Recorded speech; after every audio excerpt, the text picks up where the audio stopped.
नमस्कार साथियों, आप देख रहे हैं द खटक और मेरा नाम है आदित्य।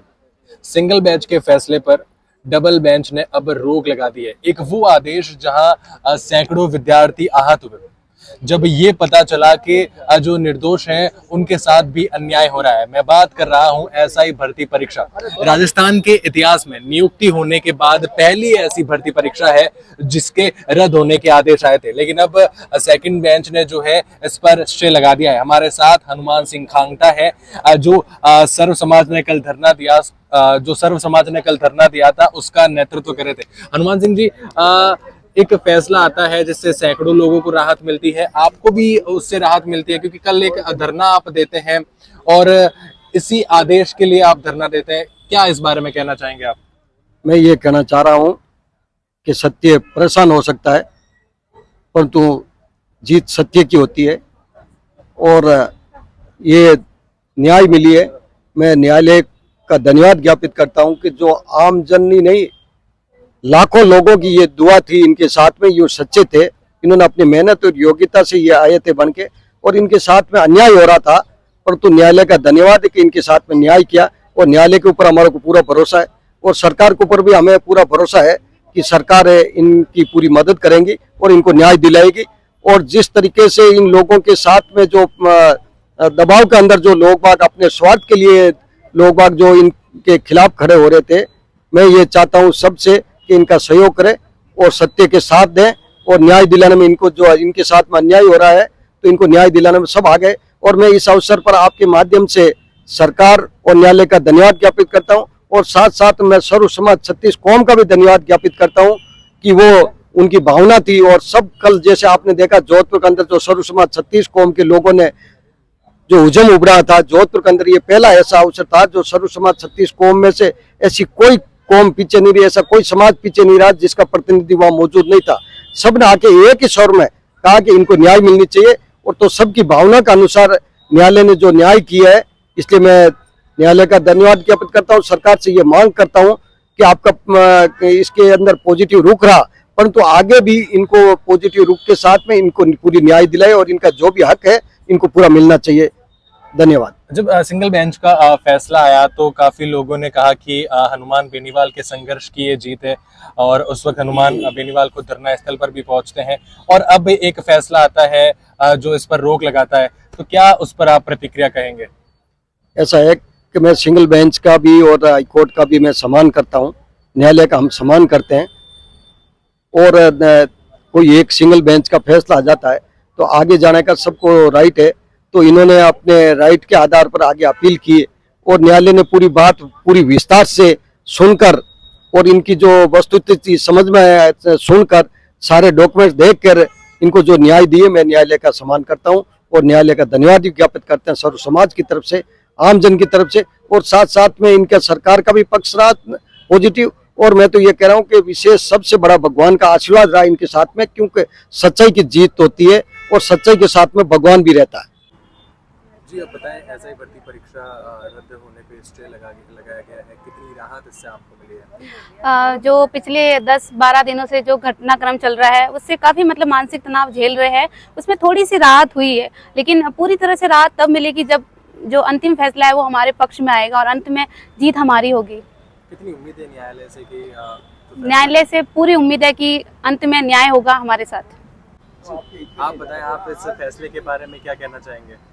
इस फैसले से यही है कि हम इतने दिनों से जो परेशान हो रहे थे, जब से माननीय कोर्ट ने रद्द का आदेश दिया था उसके बाद से एक मानसिक तनाव आ गया था, फैमिली में बहुत ज़्यादा टेंशन आ गई थी, उससे अब रिलीफ मिला है और जो हमारी पहली स्थिति थी वो स्थिति वापस आई है, तो कहीं ना कहीं थोड़ा रिलीफ मिला है इतने मानसिक तनाव से। घर वालों का क्या कहना है जब घर वालों को ये खबर आपने सुनाई या घर वालों तक ये खबर पहुंची है? घर वालों को तो अभी भी इंतजार है उस दिन का जिस दिन हम पूरे तरीके से निर्दोष रूप से कहे जाएंगे कि हाँ ये ईमानदार थानेदार है, तो उन लोगों को तो अभी भी उस दिन का इंतजार है और हम भी उसी दिन का इंतजार कर रहे हैं। जी, आप इस फैसले के बारे में क्या कहना चाहेंगे? कितनी राहत आपको है, कितनी राहत घर वालों को है ये खबर सुनने के बाद? जी, इस फैसले से हम बहुत खुश हैं और घर वाले भी काफ़ी हद तक खुश है।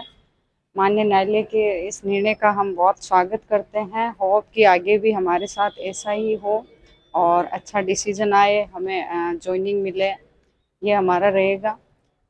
और इस निर्णय से जो हम 10-15 दिन से काफ़ी आहत हो रहे थे, आज थोड़ा लग रहा है कि हाँ वापस हम एक क्राइटेरिया में हैं और आगे एक उम्मीद जगी है हमें न्यायालय के निर्णय से। एसओजी जो कार्रवाई कर रही थी, एसओजी जो है लगातार गिरफ्तारियां कर रही थी, एसओजी लगातार अपनी रिपोर्ट पेश कर रही थी, उस बारे में आप क्या कहेंगे? जी, एसओजी की रिपोर्ट के बारे में मैं सिर्फ इतना कहना चाहती हूँ कि माननीय न्यायालय ने भी इस बात पे संज्ञान लिया है कि एसओजी की वो रिपोर्ट बाहर कैसे आई, या तो वहां पर कोई ऐसा है जो रिपोर्ट को बाहर निकाल रहा है, या ऐसी कौन सी बात है जिससे कि माननीय न्यायालय को भी ये संज्ञान लेना पड़ा कि भाई एसओजी की रिपोर्ट बाहर कैसे आई।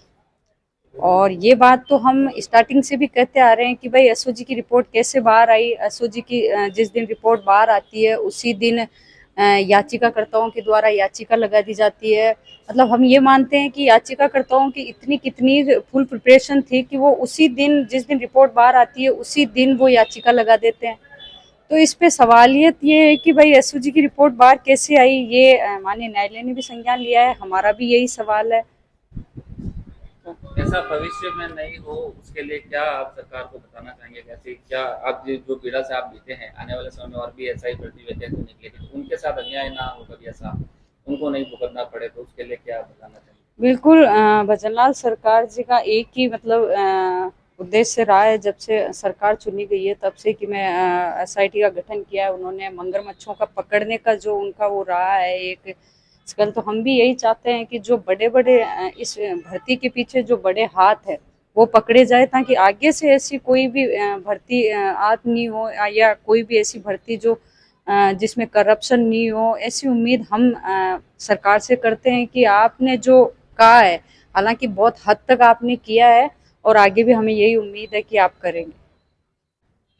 अच्छा, डबल बेंच ने स्टे दिया है सिंगल बेंच के फैसले पर, कितनी राहत मिली है, कितनी मानसिक तनाव कितना दूर हुआ है इसमें? जी सर, जो आज जो फैसला आया है हमारे लिए बहुत खुशी का दिन है और हम बहुत खुश हैं आज। लेकिन हमारी लड़ाई जो है अभी बाकी है, हमें अभी और लड़ना है हमारे इस भर्ती के लिए, जो हमारी वर्दी है उसके लिए। अच्छा, पिछले सिंगल बेंच के फैसले के बाद में कितनी परेशानी हो गई थी, परिवार में क्या माहौल था, कितना तनावपूर्ण हो गया था और आपके विचार क्या चल रहे थे इसके बाद? सर, जब से ये फैसला आया था कि एकल पीठ से रद्द का, तो हमारे साथ साथ हमारे परिवार, जो हमारे माता पिता है, वो भी बहुत परेशान हो गए थे। और ये जाहिर है कि जब उन्होंने अपनी इतनी मेहनत करके अपने बच्चे को यहाँ तक पहुँचाया कि हाँ ठीक है वो आज अपने पैरों पे स्टैंड हो गई, और तब एकदम से उनको ये पता लगता है कि उनसे उनकी नौकरी छीन ली गई है, वर्दी छीन ली गई है, तो जाहिर सी बात है कि वो बहुत परेशान होंगे। घर पे एक तनाव जैसा माहौल आ गया था और मतलब बहुत परेशान थे। लेकिन आज जब ये न्यूज़, जो माननीय न्यायालय ने जो निर्णय लिया है, जो हमें स्टे मिला है, उससे एक उम्मीद की एक किरण हमारे नज़र आई है और आज उनके एक खुशी नज़र आ रही है। परिवार ने क्या कहा अभी जब आपने बताया, और उस समय सिंगल बेंच के रद्द का फैसला बताया तो परिवार ने क्या कहा था? परिवार ने तो यही तनाव था, लेकिन उन्हें उनका पूरा सपोर्ट रहा था। हम मुझे पहले भी रहा था और जब से ये रद्द का आया तब भी कि ठीक है हम लड़ेंगे, ऊपर तक लड़ेंगे। हमें न्यायालय पर पूर्ण विश्वास है और हमें कोर्ट पर भी पूर्ण विश्वास है कि वो सच का साथ देंगे और न्याय जरूर मिलेगा। अच्छा, सरकार से क्या अपील करना चाहिए? मेरी भजनलाल सरकार से यही अपील है कि जिस प्रकार से उन्होंने एकल पीठ में हमारा साथ दिया था, हमारे सपोर्ट में खड़े रहे थे, आगे डबल बेंच में भी हमारे सपोर्ट में खड़े रहे और हमारे साथ खड़े, और वो सरकार जो हमारे सपोर्ट में खड़ी रही थी। और बस इतना ही सरकार से निवेदन है कि वो हमारे साथ आगे तक खड़ी रहे। आम जनता जो पर्सपेक्टिव बना रही है आप लोगों को लेकर, आपको काफी सुनना पड़ा है कि सब दोषी, क्योंकि दोषियों में शामिल कर लिया गया, बिल्कुल अलग अलग ताने भी सुनने को मिलेंगे। जी सर। तो एक समाज में आप क्या संदेश देना चाहते हैं आपके लिए, कि आप क्या कहना चाहते हैं इस पूरे मुद्दे पर? मैं सिर्फ इतना ही कहना चाहती हूँ कि एक पक्ष को ही नहीं देखना चाहिए, और जो ये निर्णय हमारा जो रद्द का निर्णय आया था, वो ऐसा लग रहा था कि सिर्फ एक पक्ष को देख के ही निर्णय लिया गया था, क्योंकि हर सिक्के के दो पहलू होते हैं, तो दोनों पक्षों को देख के ही निर्णय लेना चाहिए। तो सच है जो वो बिल्कुल दब गया था, क्योंकि सच को सामने लाने वाले हम थे, हम ट्रेनीज ही थे, हम 800 जने ही थे और हम उस सच को बाहर नहीं ला सके क्योंकि हम बंधे हुए थे, हम ट्रेनिंग सेंटर में थे, तो हम ना बाहर आ सकते थे, ना हम सोशल मीडिया के सामने आ सकते थे, कुछ नहीं बोल सकते थे। तो जो सच था वो सिर्फ हमें पता था और बाहर जो है वो बहुत ही भ्रांतियां फैलाई गई थी, लोगों के सामने मतलब बहुत झूठ बोला गया था और लोगों ने उसको ही सच मान लिया गया था कि हाँ 400-500 ही फर्जी है, जबकि ऐसा नहीं था। अभी सिर्फ 60 कैंडिडेट ही पकड़े गए हैं और बाकी मतलब सिर्फ 6% ही लोग हैं जो वो पकड़े गए हैं और जो 94% है जो वो निर्दोष हैं। तो मुझे उम्मीद है माननीय न्यायालय से कि भी हमें इंसाफ जरूर मिलेगा। तो देखिए ये जो फैसला आया है उसमें सैकड़ों अभ्यर्थियों को जो है राहत मिली है, उनको भी राहत मिली जो पहले आहत हो चुके थे, उनको भी राहत मिली है जो इनके परिवार वाले थे। अब इस पर हनुमान बेनीवाल की क्या प्रतिक्रिया आती है वो देखने वाली बात होगी। आप इस बारे में क्या कहेंगे जरूर बताएं और ऐसी जानकारियों के लिए द खटक के साथ जुड़े रहें।